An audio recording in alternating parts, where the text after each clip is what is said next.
Yesterday, he told us how to spot a cheater. Today, how to catch a liar. Dr. Phil, the human lie detector, is here with some tricks of his trade that we can all use. Good morning, Dr. Phil. Good morning. You know, people lie a lot, so you got to be on your toes. All right. So are all lies bad, though? Isn't it okay to tell a little white lie? Listen, when you look at the research, you got to look at what people define as a lie. The most dangerous lie and the most difficult one to spot, for example, is the lie by omission. When you leave out a material fact, that's a lie just as big as anything you could say that's wrong. There are some myths, you say, regarding catching a liar. What do you mean by that? Well, you know, first off, there are a lot of myths out there. People talk about you look up to your left because that's where you do invention and construction. Frankly, those things really don't bear out. I mean, the research just doesn't support that.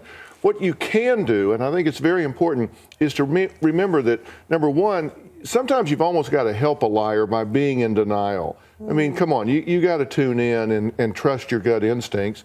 And you also have to pay attention to just the common sense of whether something is lining up and making sense. If you want to know if you're getting the truth, ask specific questions, for example. For example? Well, if you want to know whether if your kid was smoking dope, for example, then you need to specifically ask, are you now or have you ever done that? Don't just like, you know, what do you think about it? You don't be general, you be very specific. And you say if that doesn't work, you should change the subject?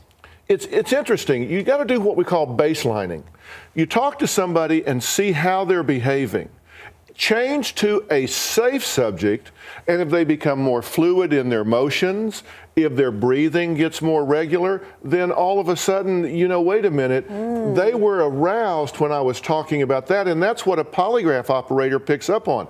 When you ask somebody something and they lie, their blood pressure goes up, their heart rate goes up, their respiration gets shallow. Liars often breathe through their mouths. They purse their lips because they need more oxygen because they're in arousal. So, you know, pay attention. If you change the subject and they get more relaxed, they get more fluid in their motions, and you go back to the subject and all of a sudden they stiffen up, they start breathing, they color up, then you know, okay, they're aroused here, they're hiding something. Never would have thought of that one. That's a good one. Yeah, that's a good one. Then you say look for clarity.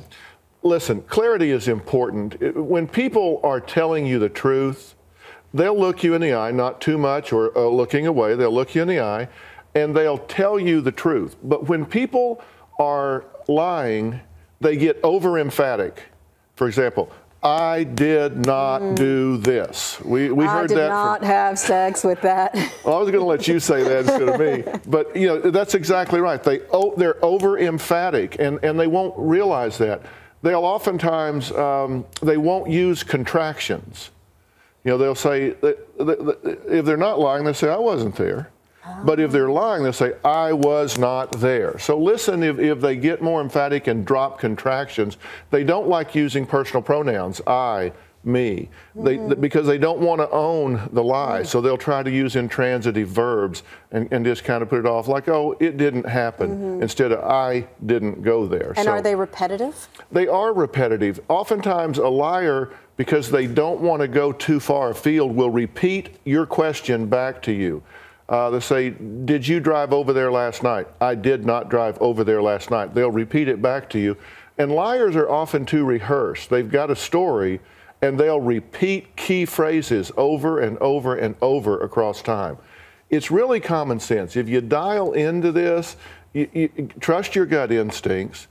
Don't worry about all of these myths. Look at things like eye contact. Do their pupils contract?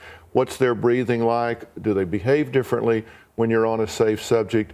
It's not that hard. Moms are really good at this when you're talking to the kids. Yeah, you guys are betazoids. You have this little feeler out there. It's really common sense. And we kind of can be human polygraphs if we give ourselves time. Thanks, Dr. Phil. All right, see you. A lot happens early on The Early Show, weekday mornings on CBS.